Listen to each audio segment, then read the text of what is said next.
एक खबर है, कुछ अजीब-सी खबर आपने सुनेंगे तो शायद आपकी रूह काँप जाए, कि एक व्यक्ति अपनी पत्नी का इलाज करा रहा था।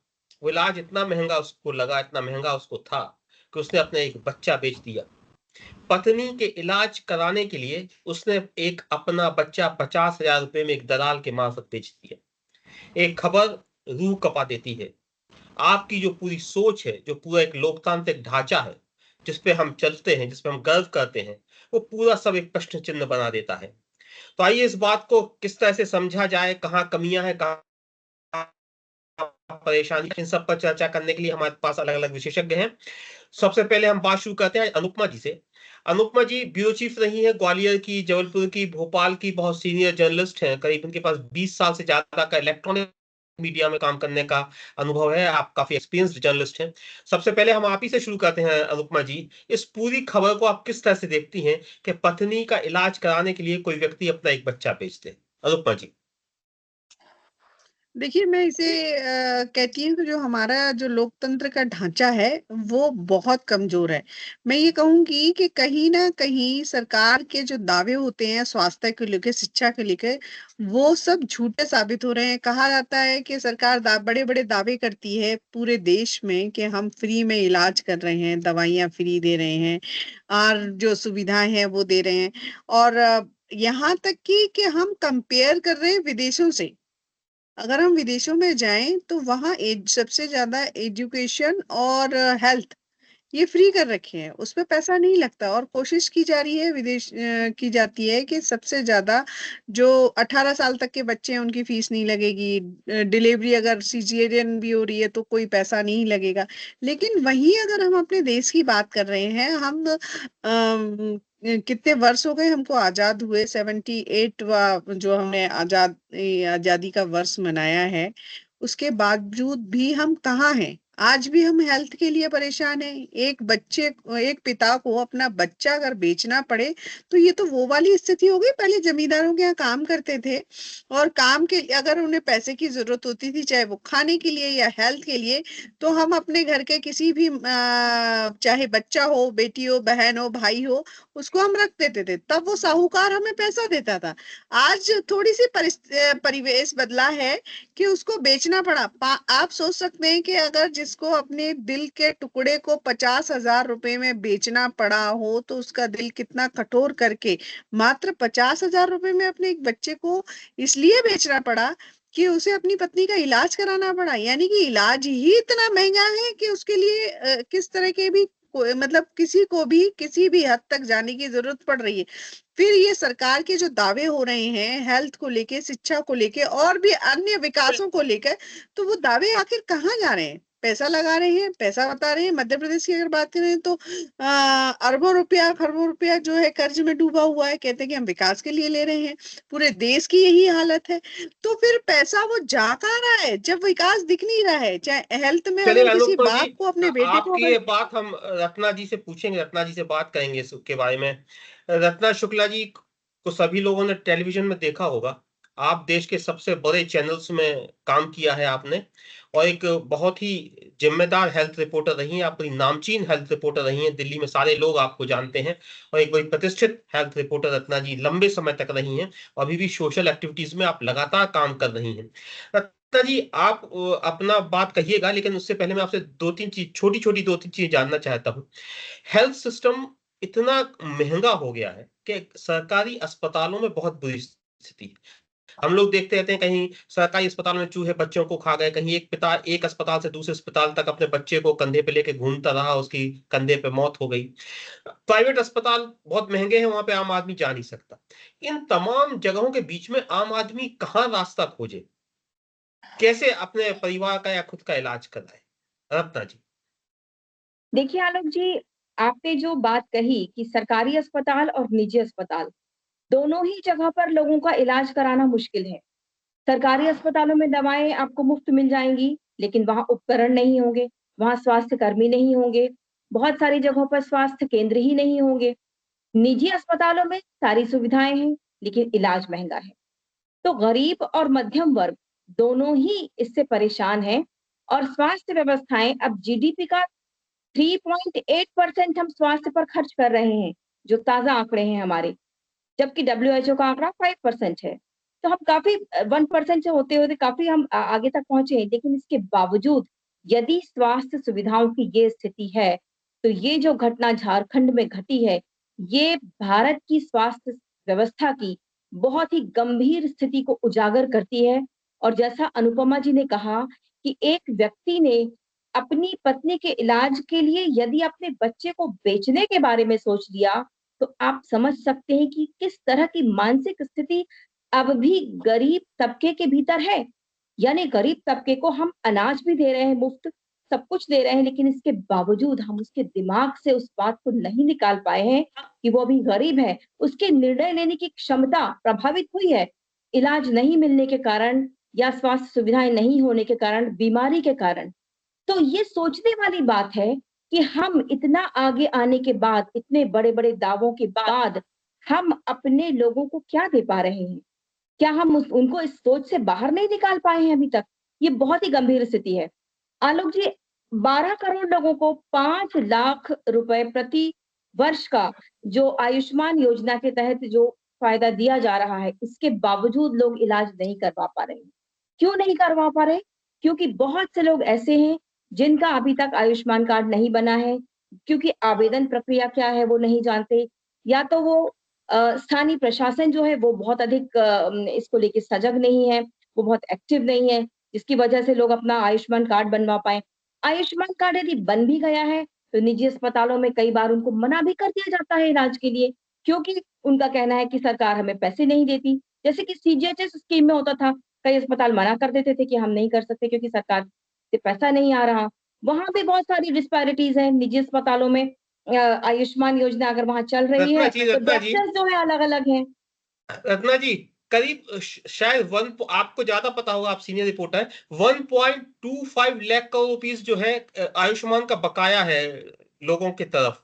तो अस्पताल को मिला नहीं, इसलिए वो लोग जो आप कह रहे हैं ना कि लोग मना कर रहे हैं, इसलिए भी बहुत सारे निजी अस्पताल इस स्कीम से मना कर रहे हैं। जी आगे करिए, आप अपनी बात पूरी करिए। जी हाँ, तो सरकार जब इस तरह का स्वास्थ्य बीमा सरकार ने करा रखा है और सुविधाओं की बात करती है, तो यहाँ पर सरकार को भी तत्परता दिखानी होगी और संजीदगी दिखानी होगी कि वो निजी अस्पतालों को तो पेमेंट करना होगा, यदि हम उनसे सुविधाएँ चाहते हैं।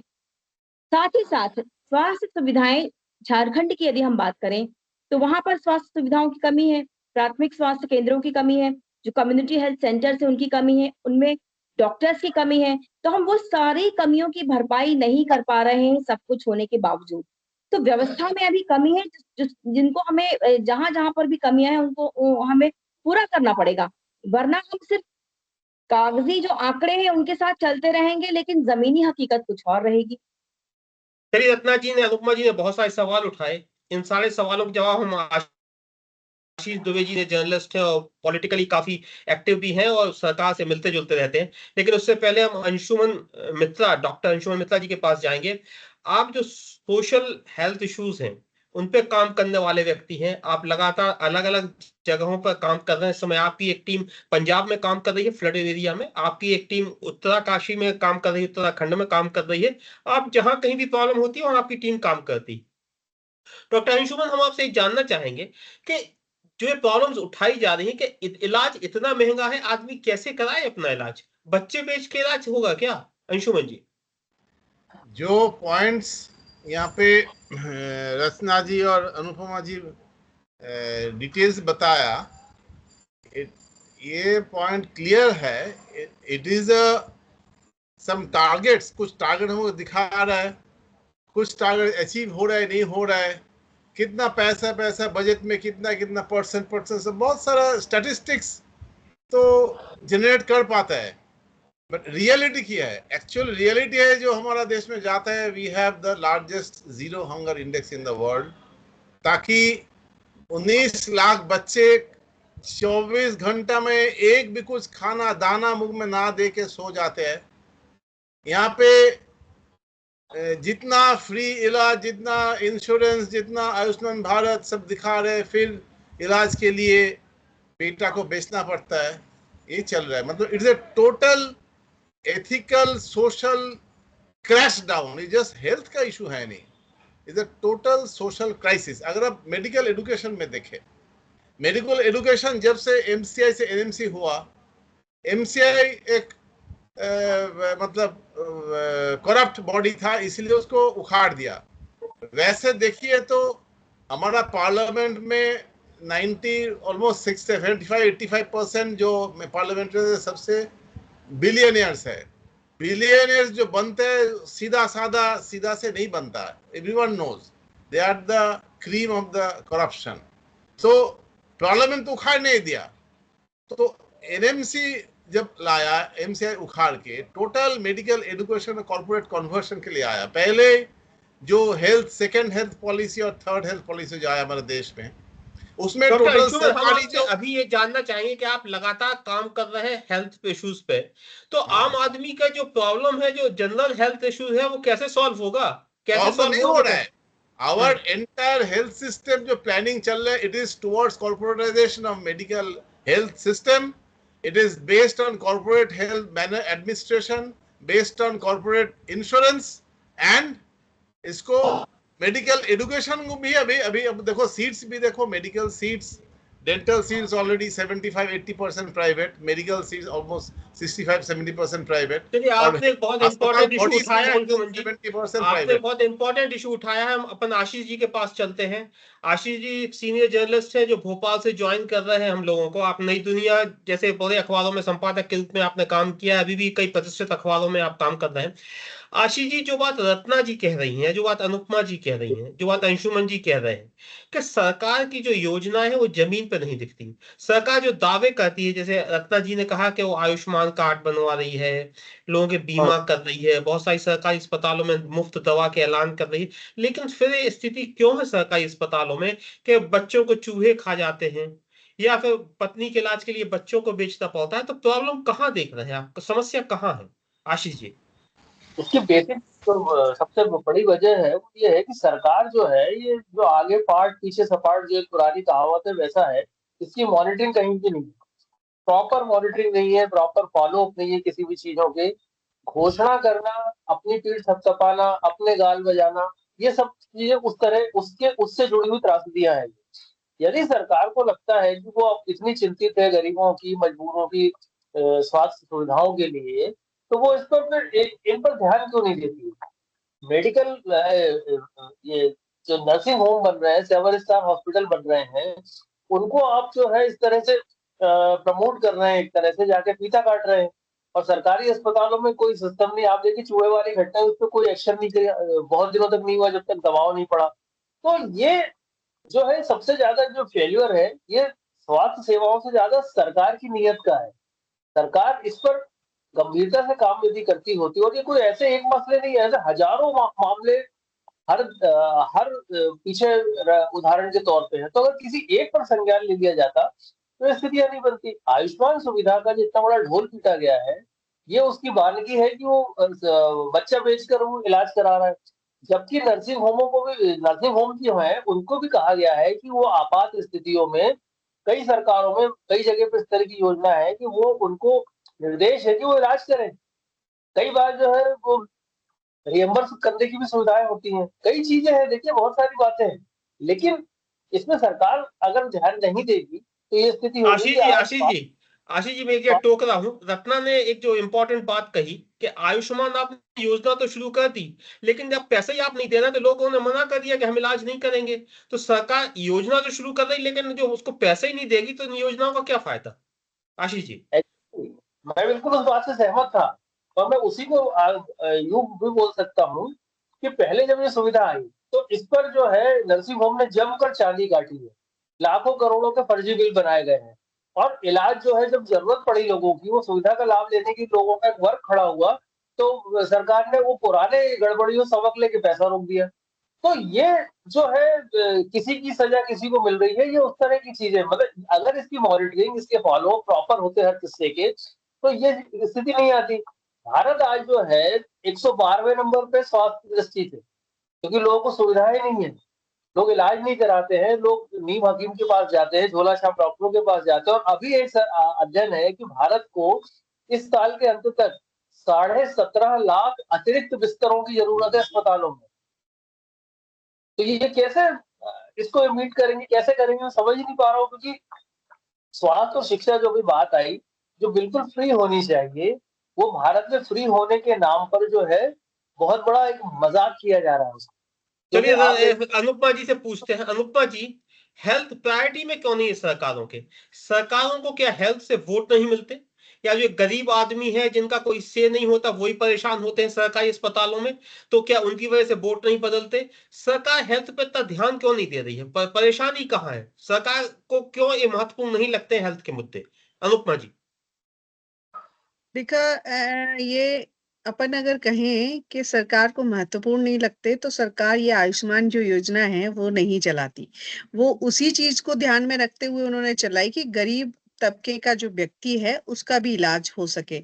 और आप अगर हॉस्पिटल्स में गए होंगे, जो भी हेल्थ बीट कवर करते होंगे तो उन्होंने देखा होगा कि हर अस्पताल में एक कैबिन बना हुआ है जिसमें लिखा है आयुष्मान कार्ड। तो ये कुछ जानकारियों का भी अभाव है कि लोग वहां तक नहीं पहुंच पा रहे और अपना आयुष्मान कार्ड नहीं बनवा पा रहे। और आप ऐसे में देखेंगे तो कई सारे ऐसे लोग हैं जो गरीब नहीं है लेकिन उनका भी आयुष्मान कार्ड है। तो ऐसे लोग भी इसमें मौजूद हो गए। जिस तरह की आशीष जी ने कहा कि भोपाल में ही आयुष्मान कार्ड का एक बड़ा घोटाला सामने आया था। तो उसके बाद जो सरकार ने जो पैसे रोकने की स्थिति सरकार की बनी वो उसकी वजह से भी बनी। दूसरा कारण मैं आपको बताऊं, जो मुझे लगता है कि वोट की राजनीति कहाँ हो रही है कि गरीबों को अनाज दे दीजिए, लाडली बहना को पैसा दे दीजिए तो वोट आएगा, ये सब चीजें ध्यान में रखी जा रही है। लेकिन हेल्थ और जो एजुकेशन जो मेन चीज है, जो आपका मतलब जड़ जो आपकी मजबूत होनी है वो हेल्थ और एजुकेशन, उस पर ज्यादा ध्यान नहीं है। तीसरा मेरा जो मेरी जो समझ है उसके हिसाब से हम लोगों को यानी कि गरीबों को अनाज और ये देके हम उनको अपंग कर रहे हैं। मतलब बिल्कुल। आप देखिए, एक मजदूर को मजदूरी मिल गई और फ्री का अनाज मिल गया। जो मजदूरी एक दिन की उसने, अनाज उसे फ्री में मिल रहा है तो उसको खाने की टेंशन है नहीं है। वो जो मजदूरी मिली वो पी के आराम से टन होके आपको किसी भी गली चौराहे पे नुक्कड़ गंदी बस्ती में मिल जाएगा। तो हमने क्या किया है, यानी कि सरकार ने क्या किया है, आदमी की यहाँ से उसको मारना शुरू किया है, उसकी क्षमताएं खत्म कर दी है, उसको अपंग कर दिया है। ये फ्री का जो राशन और ये सब चीजें दे, आप ये देखिए, एक पिता का दिल नहीं दहला अपने बच्चे को बेचते हुए। कैसे कोई पिता अपने बच्चे को बेच सकता है? उसकी मजबूरी इतनी ही क्यों आई कि वो 50,000 रुपए भी खर्च नहीं कर सकता। जबकि सरकारी अस्पतालों में हालांकि दवाइयों का जो स्तर है बहुत गिरा हुआ है। जो प्राइवेट मेडिसिन अगर लेते तो उसका असर और जो सरकारी अस्पताल में जो दवाइयां मिलती है उनके दोनों के असर में बहुत डिफरेंट है। तो कहीं ना कहीं सरकार सिर्फ वोट के लिए लोगों को अपंग कर रही है। क्या एक तरह से कह सकते हैं हिप्नोटाइज किया जा रहा है लोगों को ये बता के कि हम आपके लिए सोच रहे हैं। लेकिन असल में सबकी जड़ों को मजबूत करने की जगह खोखला किया जा रहा है। ना हेल्थ चलिए पे ध्यान दिया अनुपमा जा रहा जी, है, ना एजुकेशन पे ध्यान है। रत्ना जी से इस बात को समझने की कोशिश करते हैं। रत्ना जी, आपने 20 साल से भी ज्यादा, मुझे याद ध्यान है कि आपने हेल्थ रिपोर्टिंग की है। मैं आपसे एक बात समझना चाहता हूँ, जितने अफसर हैं उन सबके सीजीएचएस कार्ड है, वो प्राइवेट हॉस्पिटल्स में जा सकते हैं। जो नेता है वो सरकारी अस्पतालों की बजाय प्राइवेट हॉस्पिटल्स में जा सकते हैं, सबके पास सीजीएचएस कार्ड है। जो धन्ना सेठ हैं या जो हुज हुज हैं वो सब प्राइवेट अस्पतालों में जा सकते हैं। हल्के से जो थोड़े से भी सरकारी नौकर हैं, जिनके पास ठीक ठाक आमदनी, वो अपने हेल्थ इंश्योरेंस करा लेते हैं और प्राइवेट अस्पतालों में जाते हैं। सरकारी अस्पतालों में मुख्य रूप से गरीब, मजदूर, परेशान, ऐसे लोग, बेरोजगार लोग ही अपना इलाज कराने जाते हैं। तो क्या इन लोगों की कोई से नहीं है? इन लोगों का कुछ लेना देना नहीं है? क्योंकि जितने ताकतवर और पढ़े लिखे सरकारी लोग हैं, नेता लोग हैं, वो तो प्राइवेट अस्पतालों में अपना इलाज करा रहे हैं। इन गरीब लोगों के हिस्से में आ रहे हैं सरकारी अस्पताल, तो इन पर क्या, इनकी स्थिति, इस पर कोई ध्यान नहीं दे रहा? क्या ये भी एक वजह है इनकी दुर्दशा के लिए? रत्ना जी। देखिए, बिल्कुल, जो सरकारी अस्पतालों की दुर्दशा है और उसमें कोई सुधार नहीं हो रहा क्योंकि वहाँ इच्छा शक्ति की भी कमी है। आप जानते होंगे दिल्ली में भी कई ऐसे अस्पताल हैं जहाँ बिल्डिंग्स खड़ी हैं, लेकिन भीतर सुविधाएँ नहीं हैं। तो केवल अस्पताल बनाने से काम नहीं चलता, अस्पतालों के भीतर सुविधाएँ होना चाहिए, स्वास्थ्यकर्मी होने चाहिए, वहाँ जो उपकरण हैं वो चलने चाहिए, वहाँ पे जो प्रक्रिया है वो आसान होनी चाहिए। इतनी जटिल प्रक्रियाएँ हैं कि लोग परेशान हो जाते हैं। अंततः और उनको जब इलाज जिस समय चाहिए, उनको त्वरित इलाज मिलना चाहिए, वो मिलता नहीं है। इसीलिए लोग निजी अस्पतालों की तरफ अपना रुख करते हैं क्योंकि उन्हें वहां जल्दी इलाज मिलता है।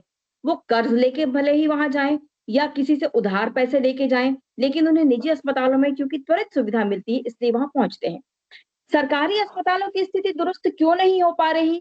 ये वाकई एक सोचने वाली बात है, क्योंकि जो स्ट्रक्चर आपके पास मौजूद है, जो सुविधाएं मौजूद हैं, जिसमें आप बाकायदा अपनी स्कीम्स के तहत वहां पर लोगों को अच्छा इलाज दे सकते हैं, इसके बावजूद वहां नहीं किया जा रहा। ऐसा इसका क्यों? सॉल्यूशन क्या निजी है? अस्पतालों को क्यों हम इतना प्रमोट कर रहे हैं?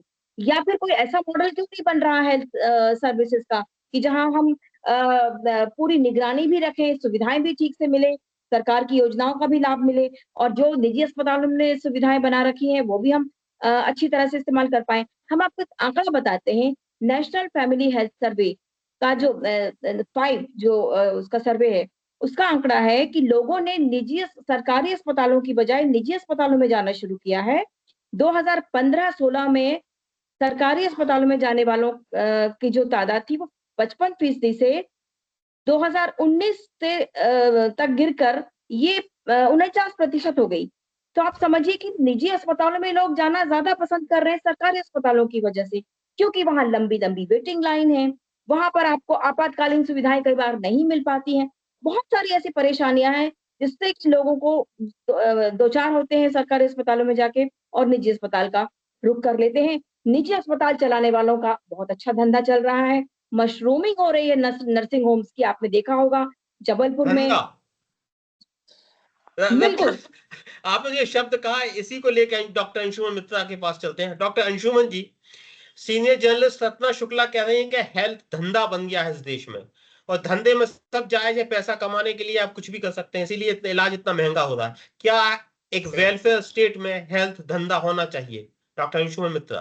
होना तो नहीं चाहिए, बट मैं जो बोल रहा था, टोटल जो पॉलिसीज है हेल्थ को धंधा बनाना है। Health is never a right हमारा देश में, अभी तक कभी तक नहीं था।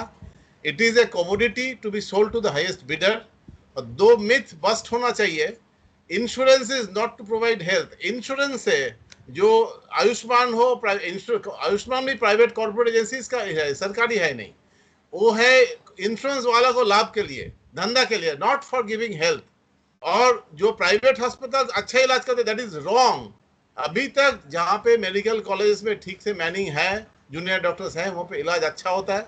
और प्राइवेट में बिजनेस बहुत ज्यादा होता है, दुकानदारी बहुत ज्यादा है, मार्केटिंग बहुत ज्यादा होता है, फिर इलाज सही होता है। It is not at all, private hospital is not a good place for treatment.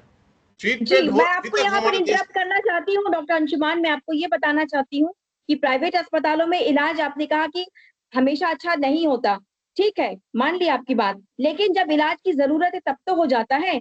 अगर आपको रेडिएशन की जरूरत है और आपको 2 साल के बाद आपको किसी मरीज को कैंसर है और उसको रेडिएशन थेरेपी की जरूरत है और उसको 2 साल के बाद अगर उसकी नंबर आ रहा है सरकारी अस्पताल में, तो कहाँ तक जायज है आप बताइए? क्या वो जिंदा भी रह पाएगा? तो सरकारी अस्पतालों की ये स्थिति है। और वो जो बेहतर स्थिति है, जो बेहतर अच्छे डॉक्टर सरकारी अस्पतालों में है, लेकिन वो कितने लोग इसका लाभ उठा पाते हैं, कितने लोगों तक ये पहुंचता है? हम ऑल इंडिया इंस्टीट्यूट देखते हैं, आप बताइए, टर्शरी केयर यूनिट तक इतने लोग पहुंचते हैं जिनको प्राइमरी और उसकी जरूरत है। हम क्यों फिल्टर नहीं कर पा रहे हैं? क्यों दूर दराज के इलाकों के लोगों को यहाँ तक आना पड़ रहा है इलाज कराने के लिए? हम वहीं के वहीं क्यों नहीं उनका इलाज कर पा रहे हैं?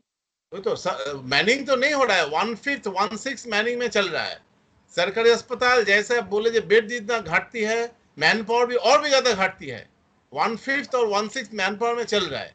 तो इसीलिए कंपेयर टू द पॉपुलेशन, अगर हम लोग, if the government thought our population to be a resource, हमारा जो आम जनता अगर रिसोर्स सोचता था सरकार, तो इसके लिए अरेंजमेंट करते थे, नौकरी भी मिलता था, ठीक सा काम ही होता था। सालों सालों भर जॉब भी नहीं निकलता है, पोस्ट भी निकलता नहीं, और उसको लेकर डर्टी बिजनेस चलते रहता है। तो टोटल जो स्थिति है सरकारी अस्पताल, total compare to the population जो होना चाहिए, जो number of PHC, number of CHC, number of district hospital, number of state general hospital, number of medical college जो होना चाहिए। अभी साइन बोर्ड मेडिकल कॉलेज खोल रहा है जहाँ पे कुछ इंफ्रास्ट्रक्चर नहीं है, 3-4 कॉलेज मिलकर एक फैकल्टी है। Total wastage, total showpiece. Election में जब आप लोग भी इलेक्शन में दिखाने के लिए इतना इतना हुआ है, आयुष्मान भारत में इतना इतना हुआ दिखाने के लिए, इट्स नेवर, वो 1 लाख है नहीं, that is just for show. एक दिन में 700 रुपए, वो भी आईसीयू में।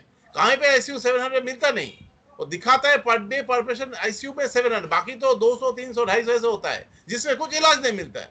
तो it is made to be a dirty business. दिखाएंगे कुछ अंडर द टेबल कुछ पैसा लेंगे, इसका टोटल नेक्सस बन गया। और वो था उसके लिए, वो हुआ प्राइवेट सेक्टर को, पब्लिक मनी को प्राइवेट सेक्टर डालने के लिए। बजट में चल रहा है, बजट से, सरकारी बजट से, पब्लिक मनी से private is being funded. NRHM PPP is also funding of private through public budget.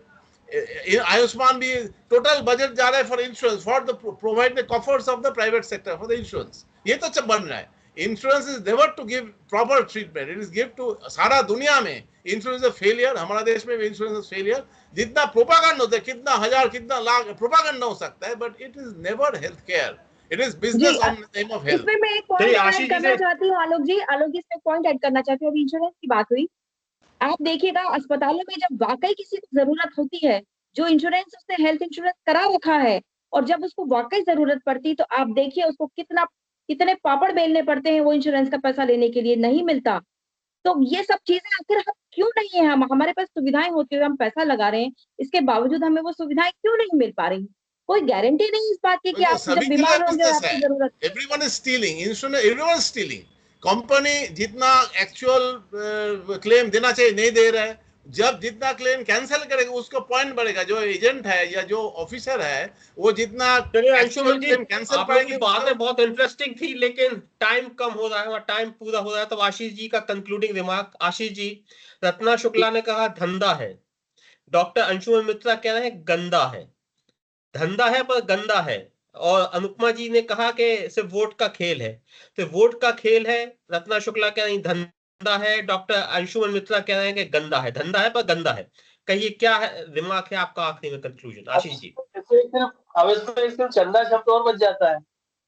इसमें चंदा भी जो है शामिल है कई जगहों का, कि जो सरकारी डॉक्टर है वो निजी हॉस्पिटल्स में जाके प्रैक्टिस पे ध्यान देते हैं, वो अपने पेशेंट को नर्सिंग होम में बुला लेते हैं, वो वहां पे करते हैं। तो इस तरह की चीजें हैं ये सारी की सारी। लेकिन मैं इस पर सरकार को गंभीरता से सोचना चाहिए। ये बात सही है कि इसमें सबसे ज्यादा जो उपहास की पात्र बनती है या आलोचना की पात्र बनती है, सरकार बनती है। तो सरकार को इन बातों को देखना चाहिए। राज्य सरकार, जैसे राजस्थान ने स्वास्थ्य का अधिकार नाम का एक कानून बनाया, लेकिन राजस्थान में सरकारी ये भी एक प्रोपेगेंडा हुआ, और उसके बाद जो उसकी सुविधाएं उस तरह की नहीं बना पाए वो लोग। तो ये जो सरकारी चरमराती हुई जो व्यवस्थाएं हैं, और जो फाइलों में जो ऐसा गुलाबी सा मौसम बताते हैं कि इतनी सारी चीजें हैं और ये सब चीजें, ऐसा है नहीं। तो अब जरूरत तो सब जानते हैं कि क्या है इसमें, कि कैसे सख्ती बरती जानी चाहिए, कैसे करना चाहिए, स्टाफ बढ़ाना चाहिए, प्राइवेट अस्पतालों को बहुत हद तक अंकुश लगाना चाहिए उन पर। मध्य प्रदेश में बहुत समय पहले एक बार हुआ था कि सरकारी डॉक्टरों की प्राइवेट प्रैक्टिस को बैन किया गया था। ये बात है शायद दिग्विजय सिंह की सरकार के उस समय, तो उसमें इतना बवाल हुआ था, इतनी सारी चीजें हुई थी, बाद में उन चीजों को सरकार को धीरे धीरे खोलना पड़ा। आशीष जी, समय कम है, लेकिन एक छोटी सी बात और आपसे जानना चाहता हूं, फिर शो को खत्म करेंगे। आशीष जी, जो अस्पताल वाला मामला है, इसमें जो परेशान होता है वो एक आदमी होता है एक समय पे। जैसे एक व्यक्ति ने अपने पत्नी के इलाज के लिए बच्चा भेज दिया, और दूसरी बात कि जो लोग परेशान होते हैं सरकारी अस्पतालों में वो गरीब होते हैं। तो क्या इसलिए सरकार इन लोगों की उपेक्षा करती है कि गरीब है और इनकी आवाज नहीं है, इसलिए अगर इनका शोषण चल भी रहा है तो उसकी वोट को या उसकी सरकार को कोई परेशानी नहीं? एक छोटा सा जवाब हम आपसे चाहते हैं, फिर इसको खत्म करें। तो सही है, सरकार चाहती है कि उस गरीब की आह लगे, या गरीब का अगर कोई हंगामा हो या नुकसान हो या कोई चीजें हो, गाली अगर वो दे, तो वो उस डॉक्टर को देके खत्म हो जाएगा। हम उसको फ्री में राशन दे देंगे, बिजली दे देंगे, कुछ और चीजें देके उसके जख्म भर देंगे। तो ये सारी जो गणित जो बाजी चल रही है ना, ये सब इस चीज है कि अगर यहाँ कोई चोट हो गई तो हम वहां उसको मरहम लगा देंगे। तो आदमी, गरीब आदमी क्या करे, भूल भाल जाता है सारी चीजें। और जो सक्षम लोग हैं वो सरकारी डॉक्टर को घर बुला के इलाज करा लेते हैं, या उसके साथ उसके नर्सिंग होम पे चले जाते हैं। बस इतना सा है कुल मिला के कि सारे इंतजाम रखे। जैसे कि एक आपकी बात पे मुझे ध्यान आया, हमेशा आप बोलते हो, आज मैं बोल देता हूँ, कि किस सियासत से मुसाफिर को थका रखा है, तुमने हर मोड़ पर एक पेड़ लगा रखा है। ये हालत है। आज आशीष जी ने बहुत शायराना अंदाज में बात शुरू की, लेकिन ये बात बहुत भावनात्मक थी। आपने देखा होगा कि जब अनुपमा ने बात अपनी कहना शुरू की तो वे भावनात्मक हो गई थी, इमोशनल हो गई थी, क्योंकि शायद उनके अंदर की माँ जाग गई थी। किसी भी पिता के लिए कितना मुश्किल होता है अपने एक बेटे को बेचकर अपनी पत्नी के इलाज के लिए, ये शायद वो ही जानता है, या फिर हमारे लोकतंत्र में सशक्त आम आदमी। आप सब लोगों ने हमारी बात ध्यान से सुनी, इसके लिए आपका आभार। और जनता मन ने हमारी बात ध्यान से सुनी, इसलिए आप सबका भी आभार। अपन लोग फिर मिलेंगे कल एक नए मुद्दे के साथ, नए विषय के साथ, नए लोगों के साथ। नमस्कार। नमस्ते।